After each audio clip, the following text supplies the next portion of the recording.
ঈদের জামাতে ইমামের পাশে আলাদা কাতারে দাঁড়িয়ে নামাজ আদায় করেছেন উপদেষ্টা আসিফ মাহমুদ।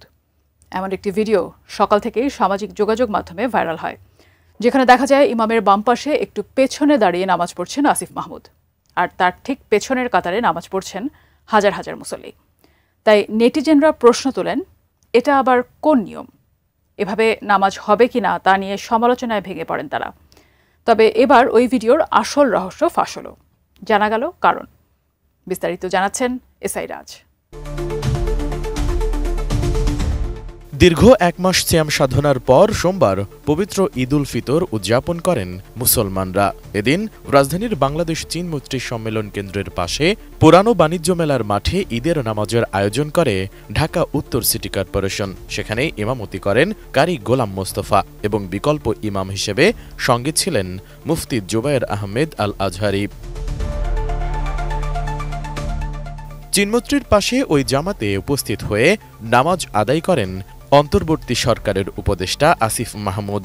নামাজে তার আলাদা কাতারে দাঁড়ানোর দৃশ্যের ছবি এবং একদিক থেকে করা ভিডিও নিয়ে দিনভর আলোচনা চলে সোশ্যাল মিডিয়ায়।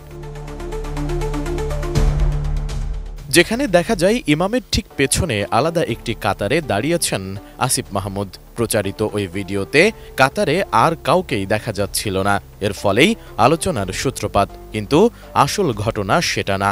এর সত্যতা উদ্ঘাটন করেছে ফ্যাক্ট চেক প্রতিষ্ঠান রিমার স্ক্যানার। জুস রাখতে আমার পছন্দ স্টাইলিশ ও ফুড গ্রেড আরএফএল চপ। জুস রাখার জোশ চপ। তারা এ সংক্রান্ত একটি লাইভ ভিডিও খুঁজে বের করে সেটি বিশ্লেষণ করেন। মূলত ভিডিওতে দেখা যায় আসিফ শুরুতে অন্য মুসল্লিদের সঙ্গে প্রথম কাতারেই দাঁড়িয়েছিলেন। নামাজ শুরুর আগে ইমাম সাহেব নামাজের জন্য সবাইকে দাঁড়াতে বলেন। বিকল্প ইমাম মুফতি জুবায়ের আহমেদ আল আজহারি তখন ইমামের হাতের ডান পাশে একটু পেছনে দাঁড়ান। মাইকে প্রথম কাতার থেকে যে কোনো একজনকে ইমামের বাম পাশে একটু পেছনে দাঁড়ানোর আহ্বান জানানো হয়। কয়েকজনের পরামর্শে আসিফ মাহমুদ সামনে এসে দাঁড়ান। ভিডিও দেখে এটা নিশ্চিত হওয়া গেছে যে আসিফ মাহমুদ শুরুতেই নতুন কাতারটিতে এসে দাঁড়াননি। ইমামের আহ্বানে এবং পরবর্তীতে অন্যান্যদের পরামর্শে এসে দাঁড়ান। কিন্তু পেছনে এত লম্বা কাতার রেখে সামনে দুজনের এই ছোট্ট কাতার করলে কি নামাজ হবে?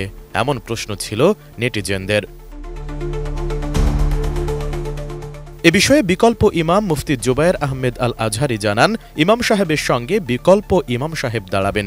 এক পাশে দাঁড়ালে অন্য পাশে খালি থাকে। পেছনে জায়গা হচ্ছিল না বিধায় সামনে আরেকজন আসতে হয়।